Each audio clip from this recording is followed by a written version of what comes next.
ইন্দিরা ধরের ছবি পুতুল অ্যাক্রোপলিস মলের সিনেপলিসে প্রিমিয়ার শো হয়ে গেল। And she said that I am the character of Atul Sen. I literally believed, yes, I am that character. So I said yes, but I don't know, I still don't know why I said yes. Because I mean, actually আমি সিনেমাটা দেখিনি, আমি জানি না exactly আমি কি করেছি. So I'm a little scared to see myself, but she has heard appreciation from everybody. আমার বন্ধুরা যারা দেখেছে ওরা appreciate করেছে. So I hope I've done a good job.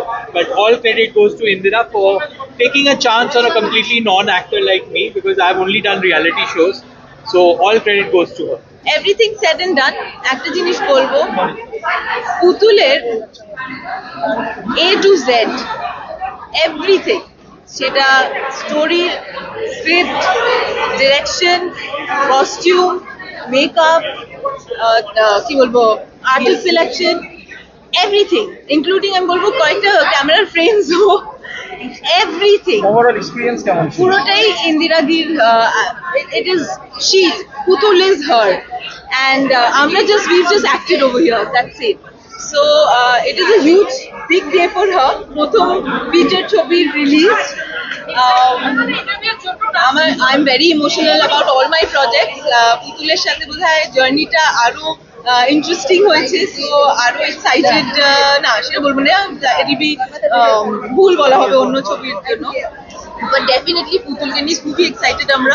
পুতুল অনেকটা পথ এগিয়ে এসছে, আশা করি আরো এগিয়ে যাবে, আর কতটা এগোলো সেটার পিছনে কিন্তু আপনাদের হাত রয়েছে। এখন আমরা সবাই তৈরিটা করলাম, আর আমরা যখন ছবিটা বানিয়েছিলাম তখন জানতাম না যে কান, আমি তো জানতামই না, এক্সপেক্টও করিনি যে কান আর অস্কার নিয়ে পুরো বেঙ্গল কান আর অস্কার নিয়ে এত কথা বলছে আজকে, শুধু পুতুলের জন্য বলছে। কিন্তু আমি একটাও প্রতিক্রিয়া দিইনি, আমি দেবও না।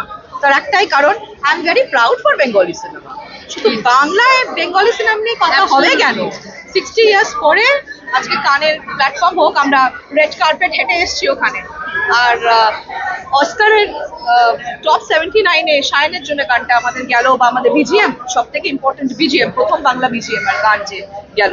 সো আজকে হচ্ছে পুতুল ডে। অ্যাকচুয়ালি ইন্দিরার একটা কাজ আমি করেছি, আর ইন্দিরা খুব ট্যালেন্টেড ডিরেক্টর, আর আমার বোন এখানে of course she is the leading lady of this film. পুতুল একটা এমন ছবি যেটা আমাদের সবাইকে খুব প্রাউড করেছে, আমরা সবাই খুব গর্বিত বাঙালি হিসেবে যে পুতুল কানস এবং অস্কারস এর নমিনেশন লিস্টে ছিল, এবং আমরা সবাই জানি যে ভবিষ্যতে আমরা আশা করবো যে এরকম জাদু বাংলা ছবি অনেক দেখাতে থাকে। And I feeling very proud, কারণ আমি আমার ছোট বোনের পারফরমেন্স, মানে ও আমার বোন বলে বলছি না, she is a very very very talented girl. আর শুধু তাই নয়, আমার মনে হয় যে এখানে একটি মায়ের ভূমিকায় অভিনয় করেছে। ছবিটা আমি একবার আগে দেখেছি, সেটা অফকোর্স যেহেতু আমি ইনসাইডার, মানে যেহেতু বোন, তাই জন্য আমি দেখতে পেয়েছি আগে।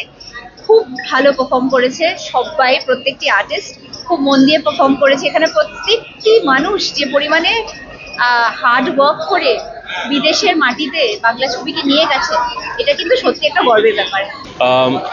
আমি সব বাঙালি দর্শককে এবং অবাঙালি দর্শককে সবাইকে আমি আহ্বান জানাবো পুতুল ছবিটা দেখার জন্যে। ইতিমধ্যে খাদান একটা সুপার ব্লকবাস্টার হিট একটা ছবি, তার সাথে সন্তানও ডুইং ভেরি ওয়েল, দুরকম ছবি, এবং তার সাথে তৃতীয় টাইপের ছবি হচ্ছে পুতুল। এটা অস্কার বা কান ফিল্ম ফেস্টিভ্যালের ফেদার আছে বলে সেই জন্য বলবো না, কিন্তু দর্শক হিসেবে এটা একটা দারুণ ফ্যামিলি ওয়াচ। আমি কাজ করেছি বলে শুধু নয়, আমার মনে হয় যারা যারা ইন্টারন্যাশনাল অডিয়েন্স, আমরা যখন অলরেডি ছবিটা ইউএসএতে রিলিজ হয়েছে, অসাধারণ ফিডব্যাক পেয়েছি আমরা ছবিটার।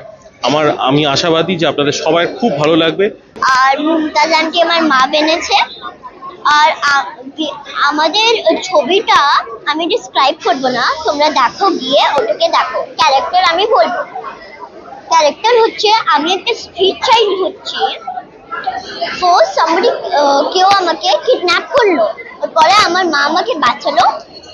ওর পরে একটা আন্টি নিজের মেয়েকে আমার মধ্যে যেত, ওর পরে ওই আন্টিটা she wanted to adopt me, কিন্তু ওই মা আমাকে দিতে চাইছিল না, কোনোই মা দিতে চাইবে না নিজের বাচ্চাকে, কিন্তু তাও ওই মা, আমার মা মুমতাজ আন্টি মানে উনি আমাকে জোর করে দিলেন